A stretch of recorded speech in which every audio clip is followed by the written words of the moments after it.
دیکھیے کہتے ہیں کہ جنازے کی چوتھی تکبیر کے بعد جب ہم سلام پھیرتے ہیں تو ہاتھ کب چھوڑنے چاہیے، سلام پھیرنے کے بعد یا سلام پھیرنے سے پہلے؟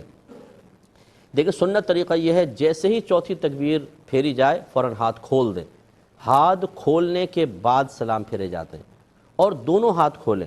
بعض اوقات آپ دیکھیں گے ایک چھوڑیں گے السلام علیکم ورحمۃ اللہ، پھر السلام علیکم، پھر دوسرا چھوڑیں گے۔ اب جو بچے دیکھ رہے ہوتے ہیں نا، بڑے تذبذب کے عالم میں ہوتے ہیں کہ یار کوئی کچھ کر رہا ہے، کوئی کچھ کر رہا ہے۔ صحیح طریقہ یہی ہے جو ہم نے آپ کی خدمت میں ذکر کیا۔ میں اپنے بڑوں سے بھی گزارش کرتا ہوں جو ماشاءاللہ سفید ریش بھی ہیں، ہمیشہ دین سیکھا کریں۔ آپ نے سنی سنائی چیزوں سے بعض اوقات چیز کو اپنایا ہوتا ہے، اس میں کوئی لڑائی جھگڑے کی بات نہیں، کوئی میں اپنی بڑائی بیان نہیں کر رہا ہوں، نہ آپ کی حقارت بیان کر رہا مقصود ہے۔ خدا را چیز سیکھنے سے صحیح آتی ہے۔ ایک دفعہ اپنی نماز جنازہ جو کچھ آپ نماز میں پڑھتے ہیں یہ سب کسی کو چیک کروا دیں۔ ہو سکتا ہے آپ سال ہا سال سے غلطیاں کر رہے ہوں۔ میرے تو بڑا تجربہ ہے اس فیلڈ کا کہ کتنے لوگ پرانے ہمارے پاس آ کر جب انہوں نے اپنی نمازیں سنائیں، ایک ہوتا ہے تجوید میں غلطی، ایک ہے زبر زیر پیش کی غلطی۔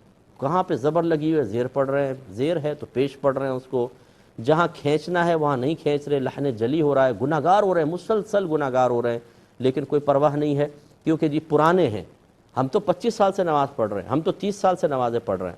میں دائرہ ادب میں رہ کے گزارش کرتا ہوں، یہ بتائیے کہ 30 سال سے نماز پڑھنے والے کو یہ کہاں سے گارنٹی مل گئی کہ تمہاری نماز میں اب کوئی غلطی نہیں ہو سکتی کیونکہ تم 30 سال سے پڑھ رہے ہو؟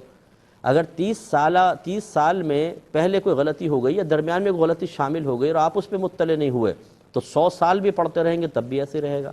میرے آقا صلی اللہ علیہ وسلم نے ارشاد فرمایا، یہ حدیث سنیے غور سے، کہ بندہ 60 برس تک نماز پڑھتا ہے لیکن اس کی کوئی نماز مقبول نہیں ہوتی، اس لیے کہ رکوع صحیح کرتا ہے تو سجدہ غلط کر دیتا ہے، اور سجدہ صحیح کرتا ہے تو رکوع غلط کر دیتا ہے۔ یہ ہمارے نبی نے فرمایا، تو غلطی ہو سکتی ہے، اس کو چیک کروا لینا چاہیے۔ ایک